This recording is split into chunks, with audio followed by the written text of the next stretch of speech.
বন্ধুরা, কি কিচেনে আপনাদের সকলকে স্বাগত। আজকে আমি বানাবো দারুণ টেস্টি একটা মজাদার ভাজা পুলি পিঠে। তার জন্য আমি প্রথমে একটা কড়া বসিয়ে দিয়েছি। গ্যাসটা জ্বলছে। কড়ায় দিয়ে দেবো কিছুটা সুজি। সুজিটা একটু ভেজে নেব আমি। দেখুন সুজিটা আমি খুব বেশি ভাজিনি, হালকা ভেজেছি যাতে কাঁচা গন্ধ চলে যায়। এবার আমি দিয়ে দেবো এখানে পরিমাণ মতো জল।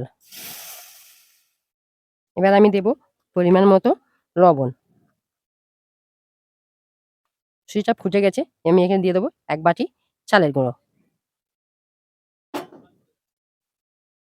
এবার দেবো ১/২ বাটি চিনি।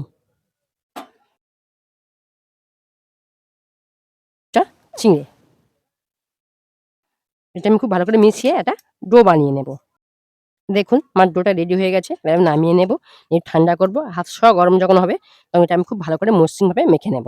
দেখুন এটা আমি মেখে নিচ্ছি। একটু নরম মনে হচ্ছে। আপনার যদি অসুবিধা হয় একটু ময়দা দিতে পারবেন বা হাতে অল্প একটু তেল দিয়েও মেখে নিতে পারবেন। আমি তেলটা দিয়ে মেখে নেব তাহলে হাতে আর জড়াবে না। আমি খুব সুন্দরভাবে মেখে নিয়েছি। এখান থেকে ছোট করে একটু কেটে নিয়েছি। আমি আগে থেকে এখানে ক্ষীর বানিয়ে রেখেছিলাম। আপনারা চাইলে নারকেলের পুর করেও দিতে পারবেন। কোনো অসুবিধা নেই। আমি আজকে ক্ষীর দিয়ে করব।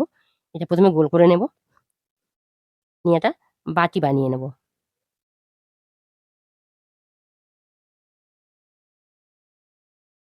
এর মধ্যে এই পুর দিয়ে দেবো। দিয়ে বাটিটা এবারে বন্ধ করে দেবো আমি।